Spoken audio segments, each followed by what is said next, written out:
Bismillahirrahmanirrahim. Assalamualaikum warahmatullahi wabarakatuh. Alhamdulillahi wa kafa. Waalaikumsalam warahmatullahi wabarakatuh. Wassalatu wassalamu ala rasulihil mustafa wa ala alihi wa sahbihi wa man iktafa, amma ba'd. Kita panjatkan puja dan puji syukur kehadirat Allah Subhanahu wa taala pada kesempatan pagi menjelang siang yang berbahagia kali ini. Kita masih kembali diberi kekuatan, kesehatan, hidayah serta taufik dari Allah Jalla wa'ala, sehingga kita bisa kembali mengikuti kajian Islam.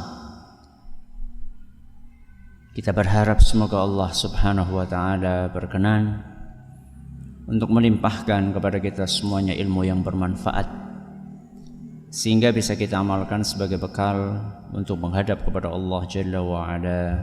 Allahumma amin. Salawat dan salam semoga senantiasa tercurahkan kepada junjungan kita Nabi Agung Muhammad sallallahu alaihi wa ala alihi wa sahbihi wasallam, kepada keluarganya, sahabatnya, dan umatnya yang setia mengikuti tuntunannya hingga hari akhir nanti.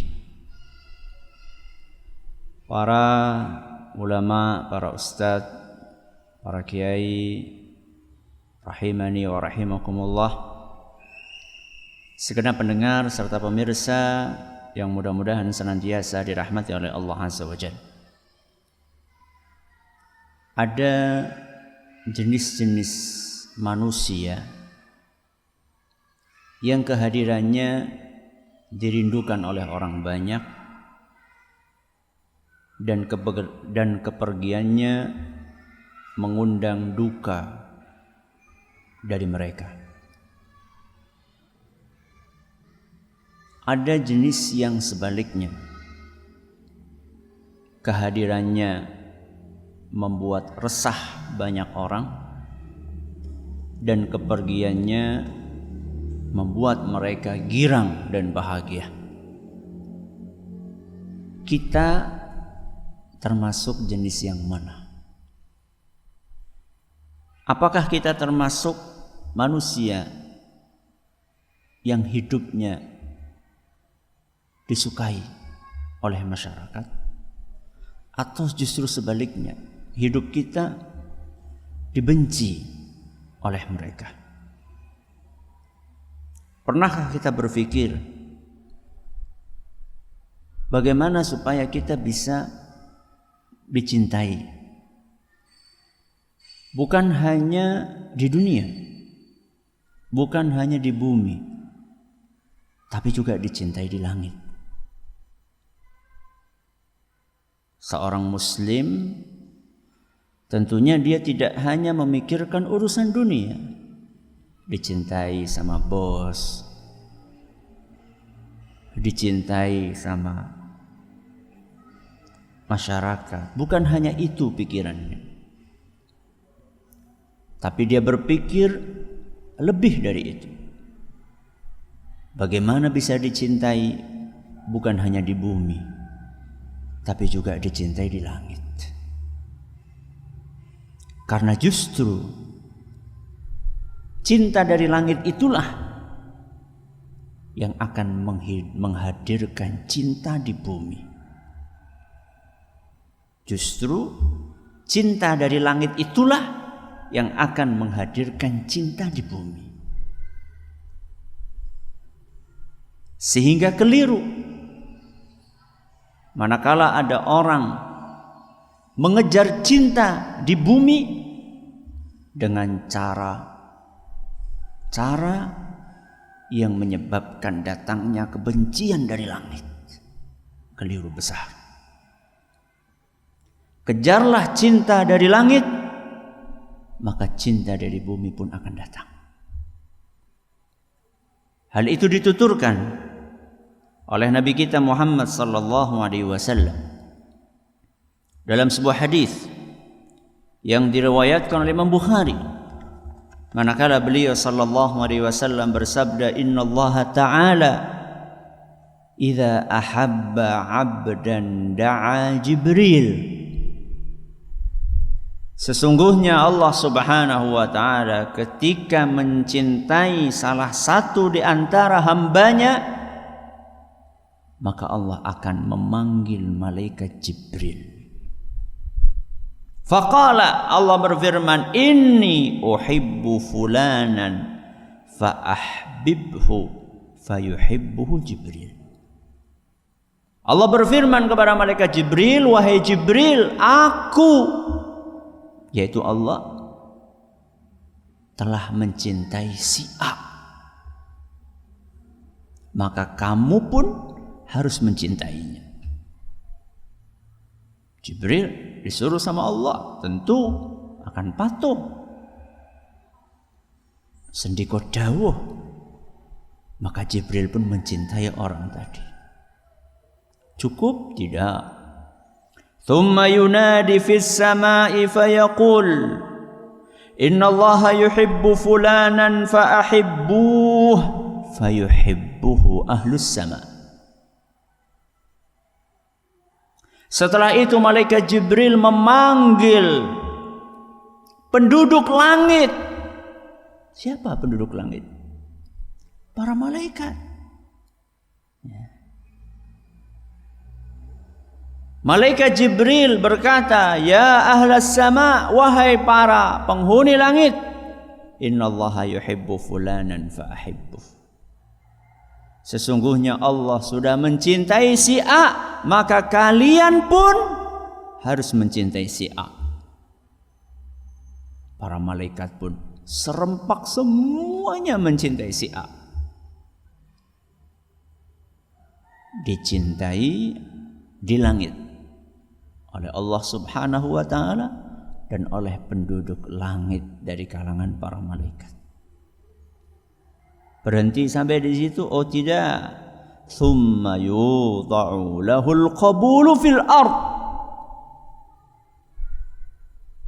Setelah dicintai oleh Allah dan seluruh penduduk langit, maka orang tersebut oleh Allah Subhanahu wa taala dijadikan mudah disayang, mudah diterima di muka bumi ini. Jadi kuncinya cinta dari langit. Ketika seorang sudah dicintai oleh Allah, maka pasti dia akan dicintai oleh seluruh penghuni langit dan penghuni bumi. Bagaimana supaya kita dicintai oleh Allah? Inilah yang dijelaskan oleh Nabi kita Muhammad SAW dalam hadis lain yang diriwayatkan oleh Imam Ibnu Majah, dan hadis ini dinilai hasan oleh Imam Ibnu Hajar Al-Asqalani rahimahumallah, dari sahabat Nabi sallallahu alaihi wasallam yang bernama Sahal ibnu Sa'ad radhiyallahu anhu. Beliau berkata, "Ja'a rajulun ila Nabi sallallahu alaihi wasallam faqala." Pada suatu hari ada seorang datang menemui Rasulullah SAW seraya berkata, "Ya Rasulullah, dullani ala amalin idza amiltuhu ahabbanillahu wa ahabbanin nas." Wahai Rasul, ajarkan padaku, tunjukkan padaku suatu amalan yang kalau aku kerjakan, maka aku akan dicintai oleh Allah dan dicintai oleh orang banyak, dicintai oleh para manusia. Sahabat ini cerdas. Dia punya keinginan mulia, bukan hanya disukai oleh manusia, tapi dia ingin dicintai oleh Allah Subhanahu wa taala. Dia berpikir secara proporsional. Bukan hanya mikirin dunia, tidak. Justru dia pikirin pertama kali akhirat, tapi dia tidak melupakan dunia. Dia berpikir bagaimana saya dicintai oleh Allah dan dicintai oleh manusia. Sebagian orang kepikir aja enggak, gimana saya dicintai, memikir aja enggak bagaimana dia akan berupaya untuk mencari dan mengejar cinta Allah, mikir aja enggak. Sahabat ini punya cita-cita yang sangat mulia, dan dia tidak pengen salah jalan. Maka beliau pun datang kepada ahlinya, yaitu Rasulullah SAW yang sudah terbukti dicintai di langit dan di bumi. Maka apa kata Nabi SAW? Beliau kasih 2 resep. Resep yang pertama, bagaimana supaya dicintai oleh Allah. Resep yang kedua, bagaimana supaya dicintai oleh manusia. Beliau sallallahu alaihi wasallam menyampaikan resep yang pertama, izhad fid dunya yuhibbukallah. Bersikap zuhudlah di dunia, niscaya engkau akan dicintai oleh Allah. Resep yang pertama. Kalau kita pengen dicintai oleh Allah, bersikap zuhudlah di dunia.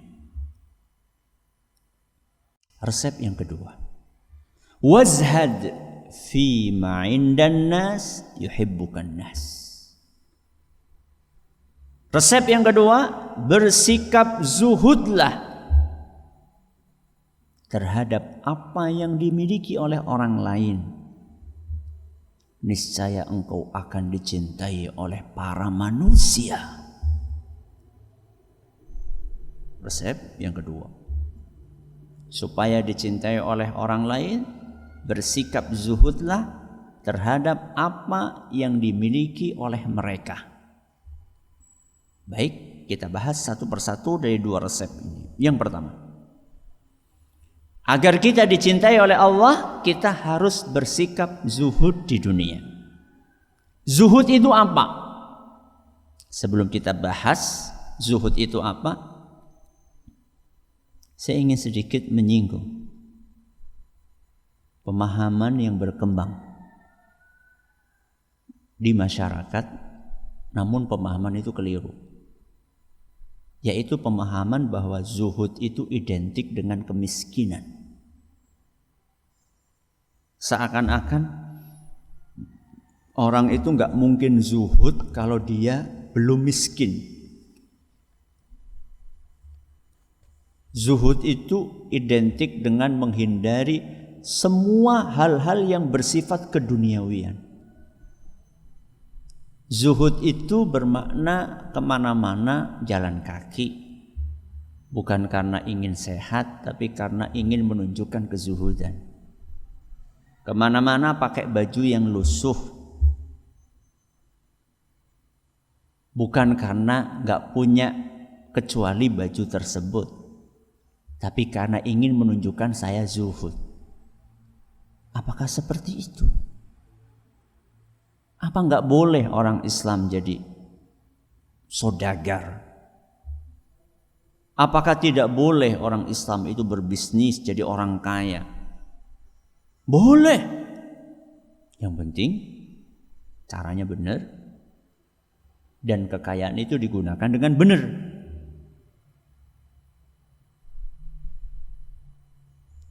Munculnya pemahaman keliru tadi sudah diantisipasi oleh seorang sahabat Nabi SAW yang bernama Abu Dzar radhiyallahu anhu. Kata beliau, az-zahadatu fid dunya laysat bitahrimil halali wala idha'atil mal.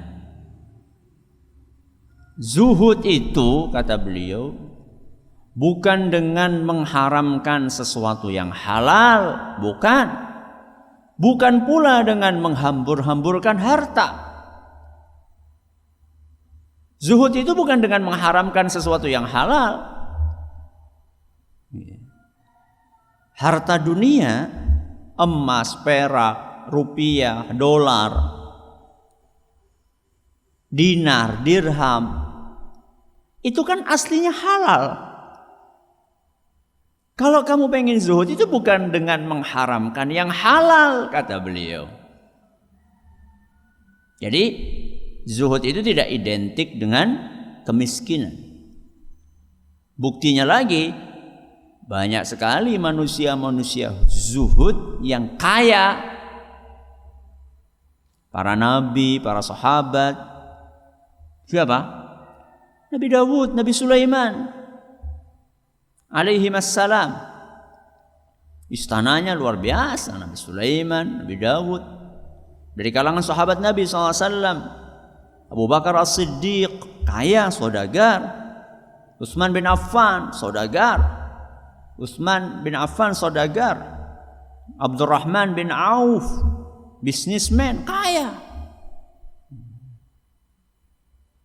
Ketika Abdurrahman wafat, itu warisannya kalau dirupiahkan, mulai dari ontanya, kambingnya, kemudian kudanya, emasnya, peraknya, tanahnya, itu kalau dirupiahkan kira-kira, ya ini cuma kira-kira saja, sekitar 3.000 triliun.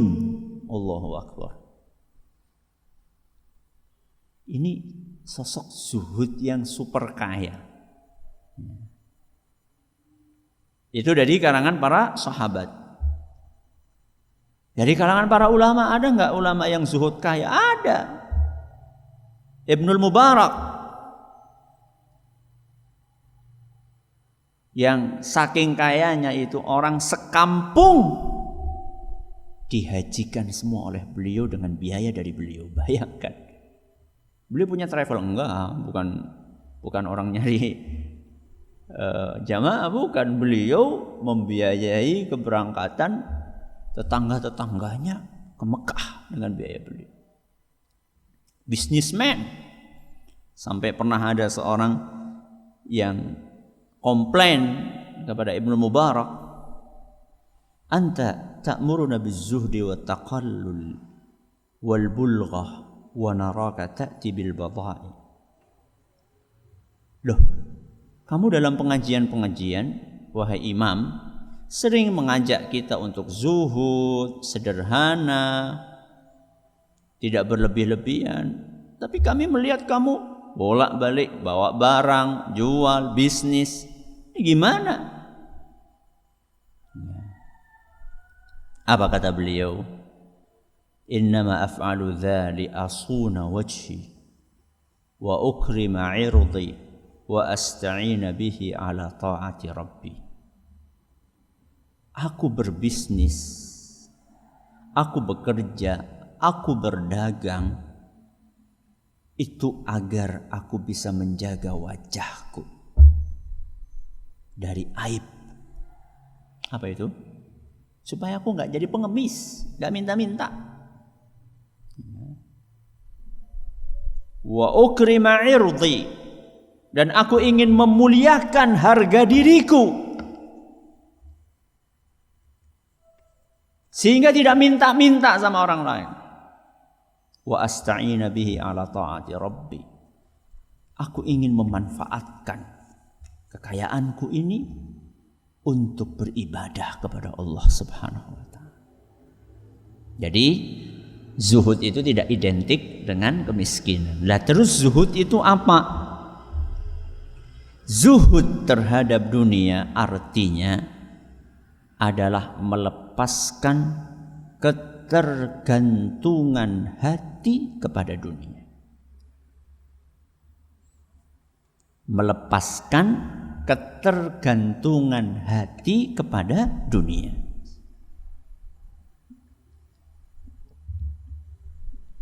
Melepaskan ketergantungan hati. Berarti zuhud itu urusan apa? Hati.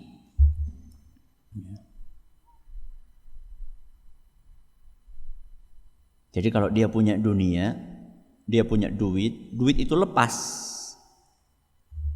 atau dia alihkan ke tempat lain, maka dia biasa aja. Karena di mata dia dunia itu tidak lebih berharga dibandingkan sayap seekor nyamuk. Sebagaimana yang dijelaskan dalam hadis yang diriwayatkan oleh Imam Tirmidzi dan dinyatakan sahih oleh Imam Al-Hakim. Sehingga ketika dia kehilangan atau berpindah harta dia keluarkan hartanya, dia biasa aja gitu loh. Tidak kepikiran, nggak sedih, berlebihan, biasa aja.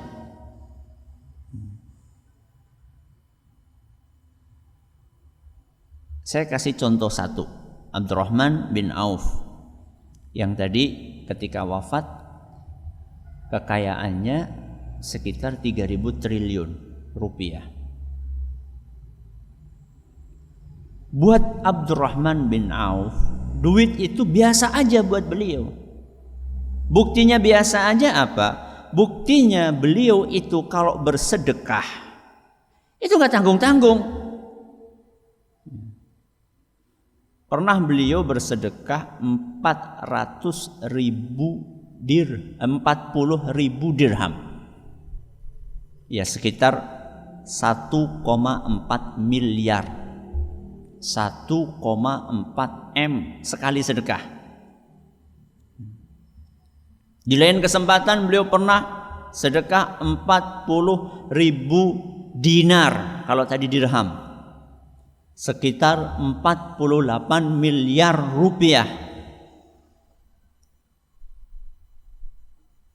Beliau pernah membantu 1/3 penghuni Madinah, beliau lunasi utangnya. Ringan buat beliau. Dia punya duit tapi hatinya nggak tergantung dengan duit tersebut. Itulah zuhud. Jadi zuhud itu bukan masalah punya duit atau tidak punya duit. Zuhud itu adalah hatinya tergantung kepada duit atau tidak tergantung kepada duit. Itulah zuhud.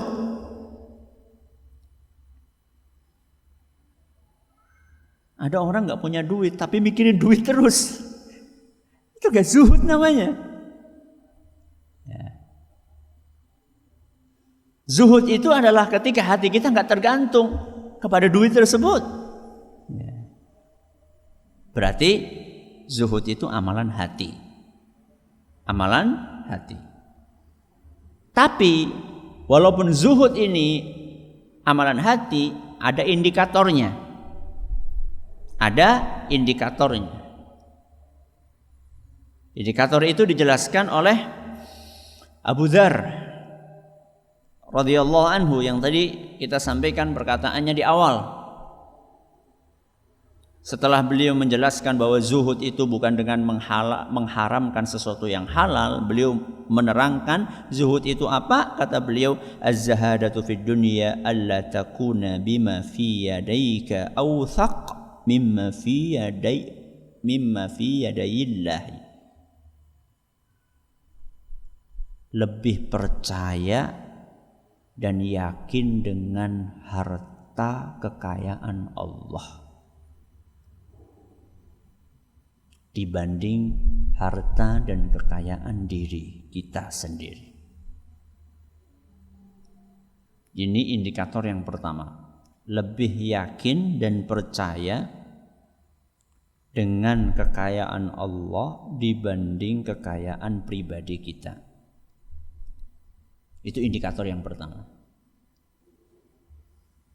Jadi orang zuhud di dunia, indikatornya lebih percaya mana? Lebih percaya duit sendiri atau duit Allah? Contoh nih, kita punya duit 1 juta. Kita punya duit 1 juta.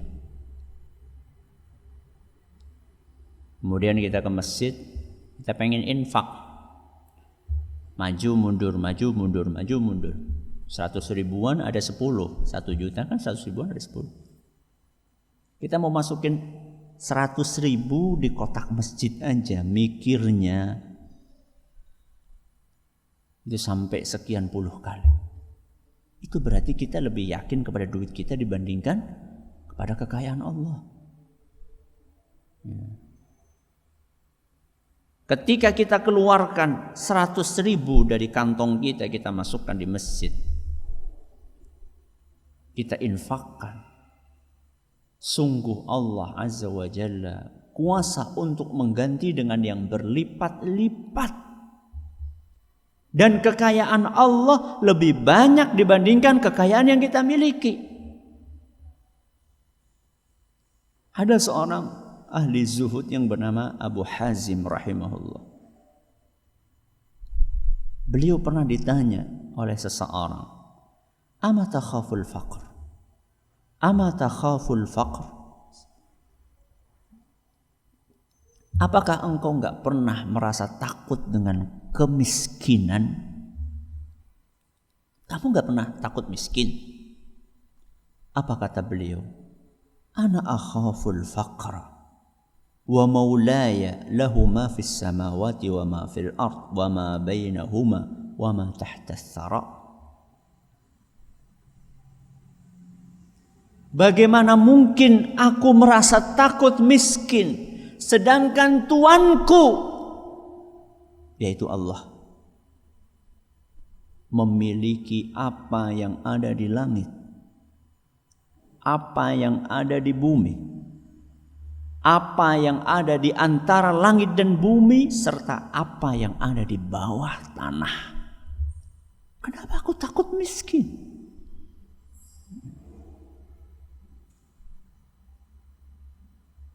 Sholat aja ditunda-tunda. Takut dagangannya nanti pas lagi waktu sholat ada yang datang. Takut miskin banget. Yakinlah dengan apa yang ada di tangan Allah, jangan yakin dengan apa yang ada di tangan orang lain. Waktunya sholat, sholat. Waktunya ngeluarin zakat, keluarin zakat.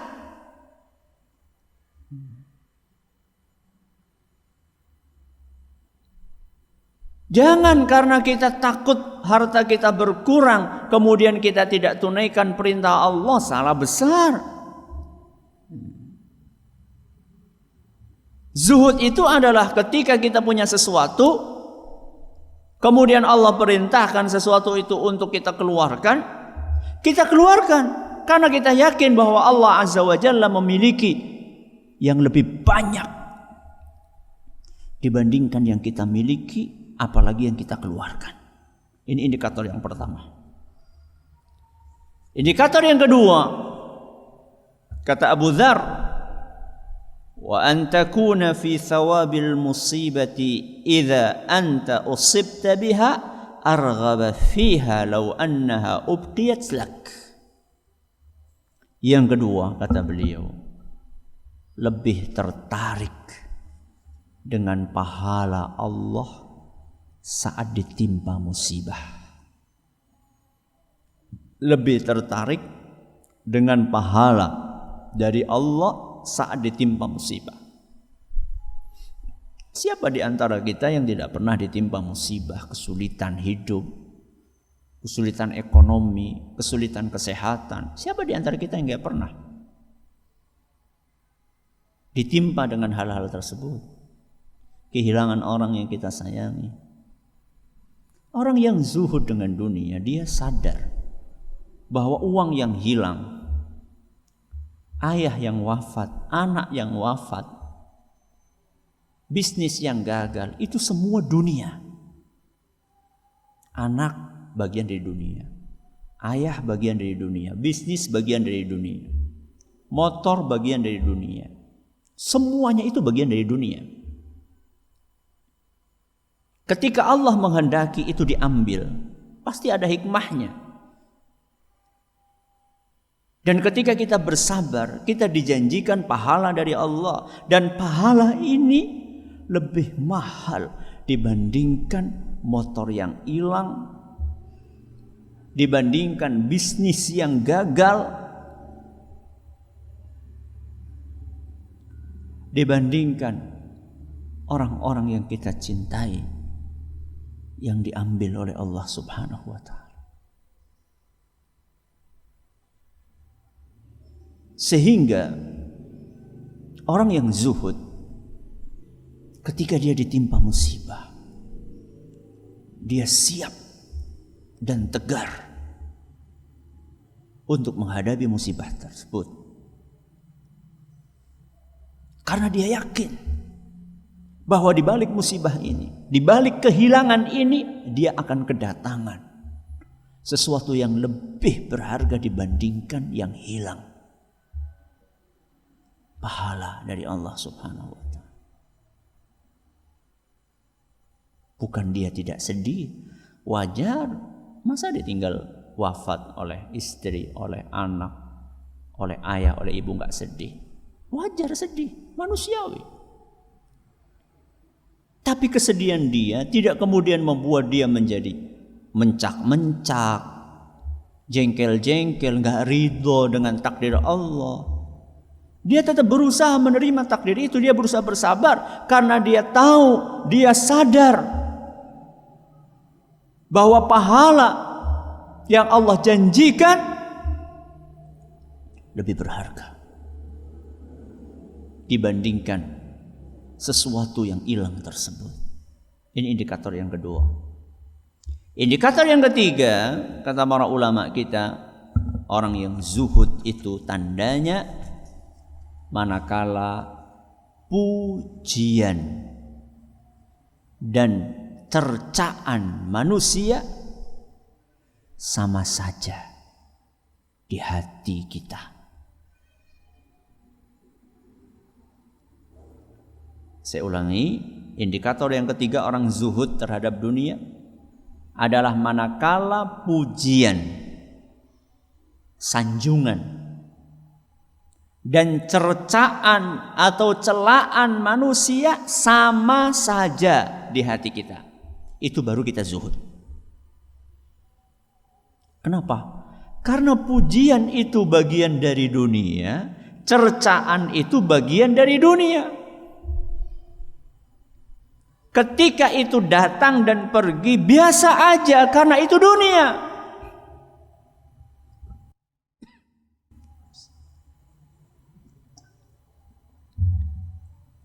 Yang bikin dia sedih itu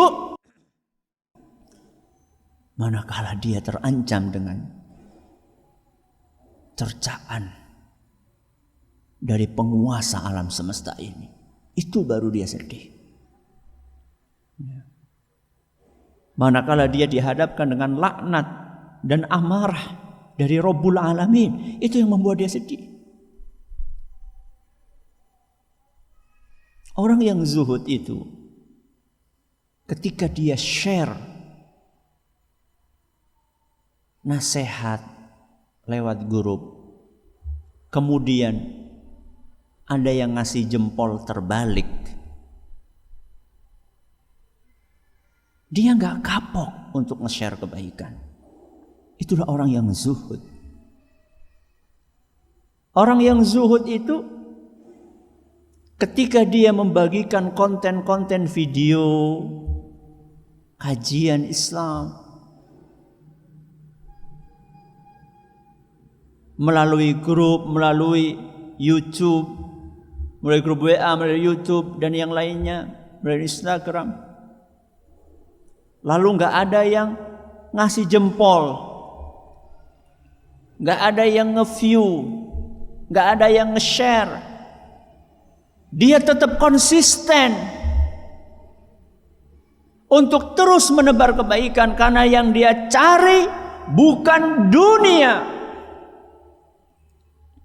Yang dia cari bukan like.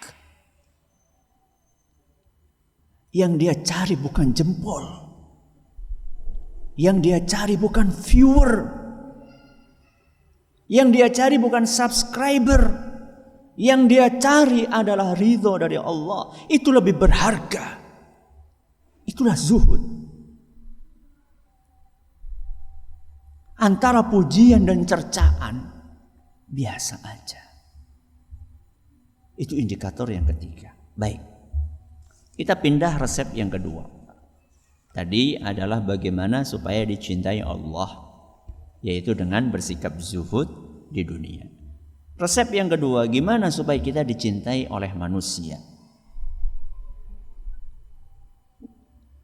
Nabi SAW menjelaskan, wazhad bima fi aidin nas yuhibbukan nas. Kalau kamu pengen dicintai oleh orang lain, maka bersikap zuhudlah terhadap apa yang dimiliki oleh orang lain. Apa yang dimiliki oleh orang lain. Bersikap zuhudlah dengan apa yang dimiliki oleh orang lain. Perhatikan, saya gunakan kata apa. Karena itulah yang disampaikan oleh Nabi SAW. Wazhad bima dengan apa yang dimiliki oleh orang lain. Jadi apa yang dimiliki oleh orang lain itu tidak selalu identik dengan duit, tidak selalu identik dengan kendaraan, tidak selalu identik dengan rumah, enggak. Apa yang dimiliki orang lain itu bisa berupa jabatan, ya. Apa yang dimiliki oleh orang lain itu bisa berupa kedudukan. Apa yang dimiliki oleh orang lain itu bisa berupa ketampanan, kecantikan. Sehingga cakupannya luas banget. Bersikap zuhudlah terhadap apa yang dimiliki oleh orang lain, maka orang itu akan cinta kepadamu. Maksudnya gimana Ustaz bersikap zuhud terhadap apa yang dimiliki orang lain? Dengan bahasa yang simpel, jangan kepenginan. Jangan kepenginan. Dikit-dikit pengen, jangan. Ya.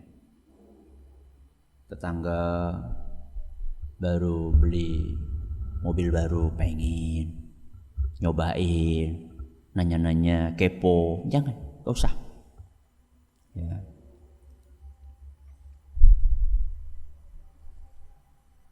Tetangga teman baru beli gelang emas baru, ya, melihat pengen, gak usah. Ya. Teman sekantor baru promo jabatan, deket-deket pengen gimana caranya, gini-gini, nanya-nanya ini, macam-macam, kayak interogasi di kantor polisi gitu ya. Dicecer dengan caranya gimana, caranya, jangan. Gak usah kepenginan. Ketika kita nggak kepenginan dengan apa yang dimiliki orang lain, maka biiznillah, dengan izin Allah, dia akan suka kepada kita. Kenapa? Kok bisa begitu? Karena sifat dasar manusia itu pelit. Sifat dasar manusia itu nggak suka dikepoin. Sikap dasar manusia itu nggak suka direpotin. Itu sifat dasar manusia. Jadi kalau teman kita punya baru dapat arisan nih, baru punya duit banyak gitu, atau nggak usah teman kita lah, kita aja kita ini kalau baru aja dapat arisan duit banyak, kita lebih suka orang-orang pada deket-deket, minjem, minta, pengen ditraktir. Kita pengen yang kayak gini, lebih suka yang kayak gini, atau teman-teman biasa nggak ngerecokin kita, lebih suka yang mana coba? Jujur. Kita lebih suka orang-orang nggak pada datang minta, minjem, minta ditraktir.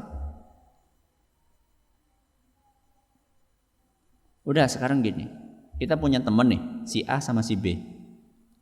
Si A sama si B, teman sekantor. Si A ini kerjaannya ngutang terus, si B ini nggak pernah.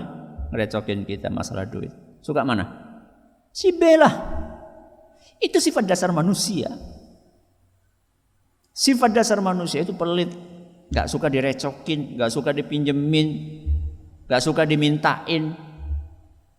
Maka karakter manusia itu akan menyukai, mencintai orang lain yang seperti itu.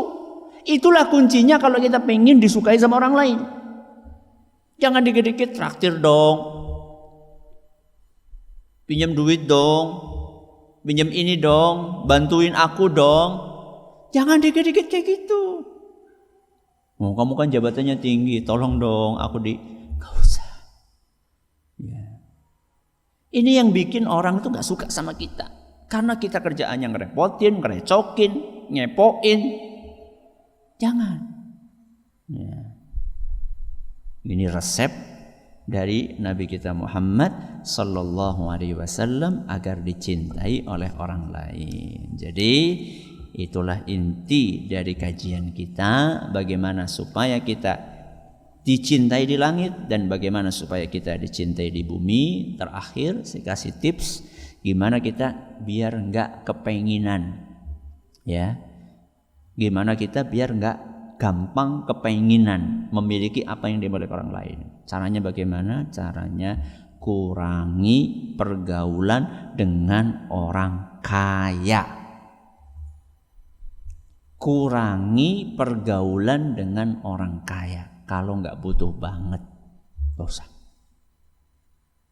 Karena mau nggak mau kalau kita bergaul sama orang kaya, kita akan ngelihat, oh mobilnya bagus, rumahnya mewah.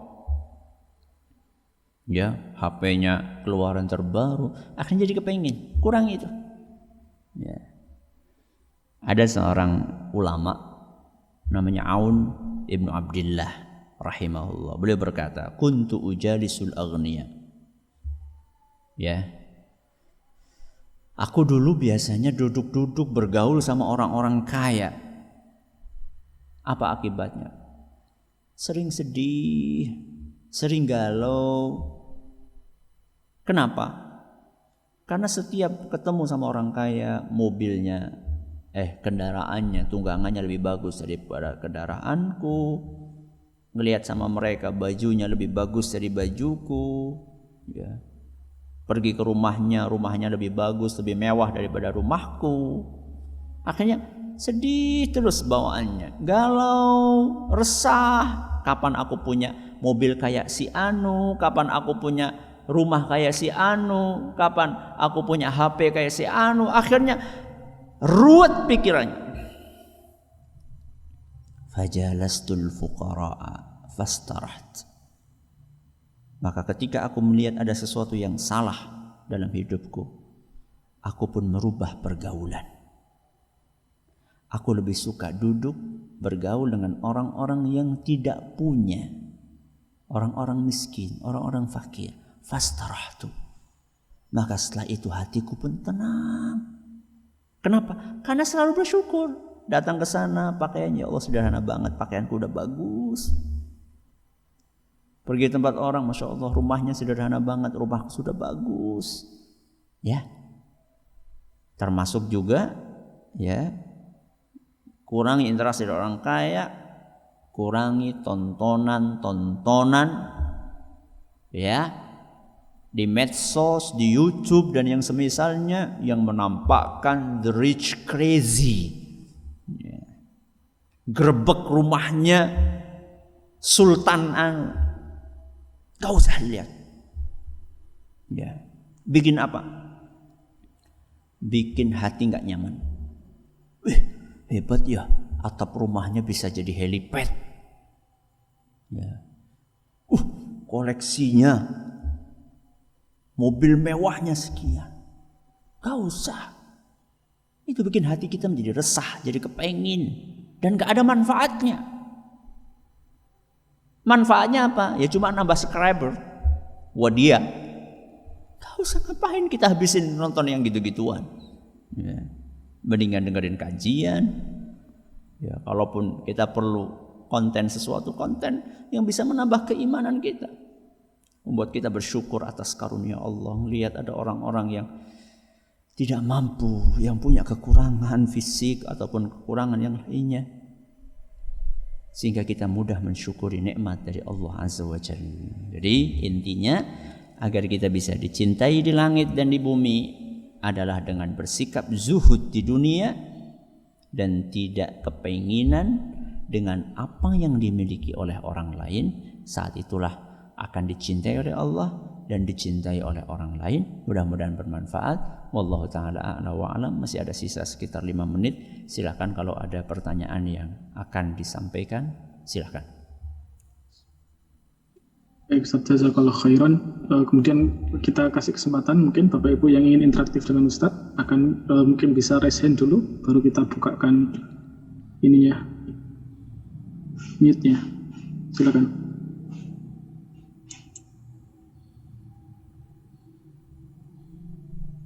Ya. Silakan Ibu Ayuni ya. Saya sudah pas unmute.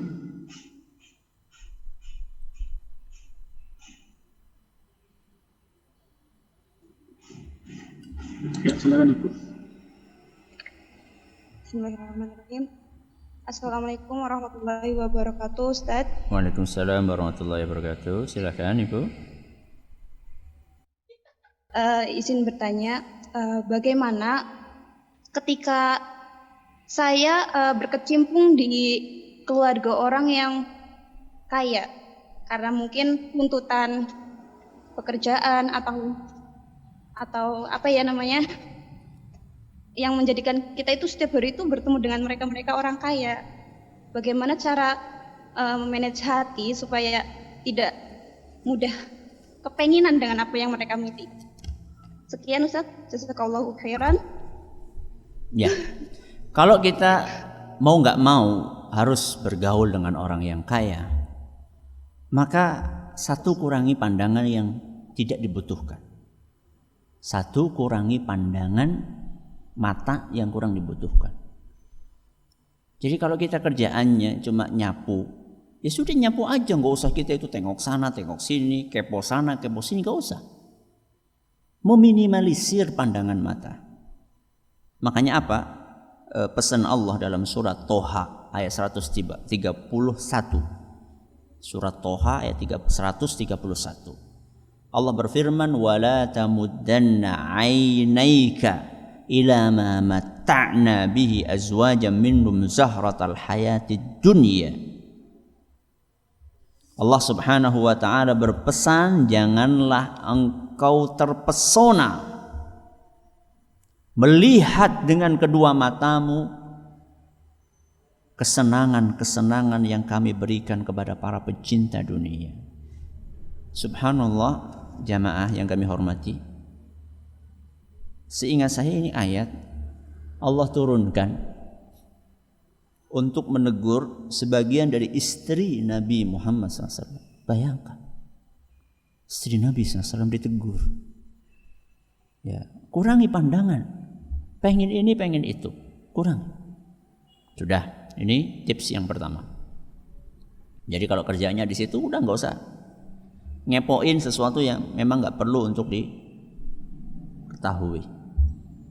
Yang kedua, imbangkan pergaulan. Setelah Anda kerja di situ, dalam hari-hari Anda perbanyak interaksi dengan orang-orang yang kurang mampu, orang-orang miskin, orang-orang fakir, sehingga kita bisa membandingkan bahwa kondisi kita secara duniawi sudah lumayan dibandingkan orang-orang miskin tadi. Kita harus ada perbandingan. Kalau misalnya kita nggak pernah gaul sama orang miskin, yang kita jadikan perbandingan cuma orang kaya tadi, sehingga perasaan kita tertekan, nggak enak terus. Kapan ya saya punya itu? Kapan ya? Padahal kita sudah punya sesuatu yang sebenarnya sesuatu itu sudah mending dibandingkan yang ada dalam atau kondisi orang miskin. Ya, jadi ada perbandingannya. Dan itulah nasihat dari Nabi SAW. Lihatlah orang yang di bawahmu, jangan lihat orang yang di atasmu. Jadi setelah kita pulang kerja dari situ, kita dapat gaji, kita dapat rezeki, bagikan sama orang-orang yang kurang mampu. Kita lihat kondisi mereka yang memprihatinkan, itu insya Allah akan bisa mengurangi kepenginan kita. Dan yang terakhir, yang ketiga adalah banyak doa sama Allah Subhanahu wa ta'ala agar dihindarkan dari penyakit-penyakit hati. Ya. Allahumma inni a'udzubika min syarri qalbi. Allahumma inni a'udzubika min syarri qalbi. Ya Allah, aku mohon pelindungan kepadamu dari keburukan hatiku. Penyakit-penyakit hati kita mohon. Itu kan termasuk penyakit hati. Pengen ini, pengen itu, kagum ini, kagum itu, hal-hal yang sifatnya duniawi. Kita minta sama Allah supaya dibersihkan hati kita dari itu semuanya. Mudah-mudahan bermanfaat. Ya, silakan. Jazakallah khairan, Ustaz. Ini ada Ibu Eva Mei.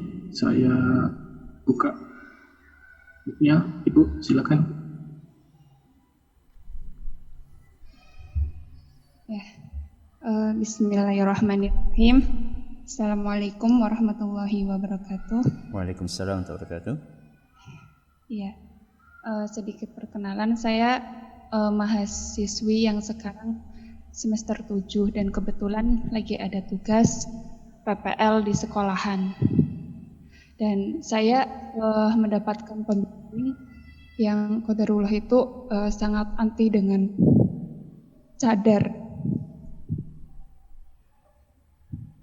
Dan ketika saya disuruh bertemu dengan pembimbing, cadar saya suruh dibuka dan banyak celaan di dalamnya, banyak perkataan dari pembimbing tersebut yang seharusnya tidak saya iakan, tapi dengan terpaksa saya iakan seperti itu. Dan jika saya tidak hadir saat pembimbing tersebut mengadakan pertemuan dengan anak-anak yang dibimbingnya, itu saya tidak akan lulus dari PPL seperti itu. Dan mohon nasihatnya, harus bagaimana seperti itu. Ya, jazakallah khairan. Ya. Masalah cadar apa ya tadi ya? Pertama, di masa pandemi ini cadar ini biasa. Ya. Di masa pandemi ini cadar biasa. Laki-laki pun pakai cadar, maksudnya pakai masker gitu ya. Sehingga saya pikir orang yang mempermasalahkan cadar, apalagi di kondisi seperti ini menurut saya kurang berpendidikan. Ya, kurang berpendidikan. Apalagi dalam kondisi pandemi seperti ini. Ya. Maka solusi yang bisa saya sampaikan adalah ketika Anda meyakini bahwa cadar itu hukumnya wajib, maka pertahankan prinsip tersebut. Pertahankan prinsip tersebut. Tapi dengan cara yang santun. Dengan cara yang santun. Bagaimana mempertahankan prinsip dengan cara yang santun? Dengan tidak merespon ungkapan-ungkapan negatif yang disampaikan oleh dosen tadi. Tidak meresponnya dengan cara yang frontal. Bagaimana? Ya diam aja udah. Ya, anggap saja angin lalu. Ya, anggap saja angin lalu. Tadi kan contoh dari indikator dari kezuhudan yang ketiga tadi masih ingat kan, antara celaan dengan pujian orang lain itu sama aja. Celaan sang dosen tadi itu dunia, jadi nggak ada harganya. Ya, sebagaimana pujian beliau, ya itu adalah sesuatu yang sifatnya duniawi. Sehingga abaikan saja, anggap saja angin lalu. Kecuali kalau beliau menyampaikan sesuatu yang terkait dengan skripsi Anda, masukan, kritikan, itu jangan dianggap angin lalu. Ya, itu bagian dari cara kita untuk berhasil menyelesaikan skripsi kita. Ya, ini yang pertama. Pertahankan prinsip itu dengan cara yang santun. Yang kedua, buktikan bahwa cadar itu tidak menghalangi kita untuk profesional dan berprestasi. Nggak ada hubungannya itu cadar sama skripsi. Anda buktikan bahwa Anda bisa menyelesaikan tugas dengan baik. Sehingga ketika dosen tadi ingin tidak luluskan Anda, nggak punya alasan. Apa alasannya? Pakai cadar, lucu. Ya. Kalau nilai Anda bagus, A misalnya, dan Anda juga tepat waktu menyelesaikan tugas, saatnya setoran, ya, Anda menyetorkan jatah bab sekian, Anda selesaikan semuanya. Ya, dengan betul-betul kajian yang komprehensif, yang bagus, yang ilmiah, yang sistematis, dia akan kesulitan nyari celah untuk membuat Anda tidak lulus. Ini yang kedua. Ya, tunjukkan bahwa cadar tidak menghalangi Anda untuk bersikap profesional dan berprestasi. Yang ketiga, jangan takut banget sama manusia. Ya, takutlah kepada Allah. Jangan terlalu bergantung kepada manusia, bergantunglah kepada Allah. Yang punya kampus, yang punya takdir Anda lulus atau tidak lulus itu bukan sang dosen. Yang punya itu Allah. Allah itu yang punya bukan hanya kelulusan Anda. Allah itu yang punya. Dosen itu tuh Allah yang punya. Ya. Nyawanya itu di tangan Allah. Kenapa takut? Ya. Kuatkan ketergantungan Anda kepada Allah, bukan kepada manusia. Bagaimana menguatkannya? Minta sama Allah, doa. Kita kan punya Allah. Kenapa kita mesti galau? Kita punya Allah. Ketuk pintu Allah. Besok nih waktunya apa? Menghadap dosen. Malamnya kencengin itu doa kita. Tahajud. Doakan dosen kita supaya dapat hidayah. Bukakanlah hatinya, lembutkanlah hatinya, berilah hidayah. Terus berilah petunjuk. Minta sama Allah. Ya, Anda akan lihat perbedaannya. Ya. Insya Allah hatinya itu tidak sekeras batu. Batu aja bisa bolong.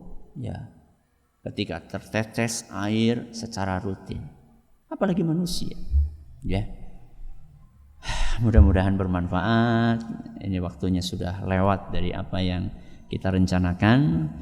Terima kasih atas perhatiannya. Mohon atas segala kekurangannya. Wallahu taala a'lam wa a'lam. Subhanakallahumma wa bihamdik, asyhadu an la ilaha illa anta, astaghfiruka wa atubu ilaik. Assalamualaikum warahmatullahi wabarakatuh.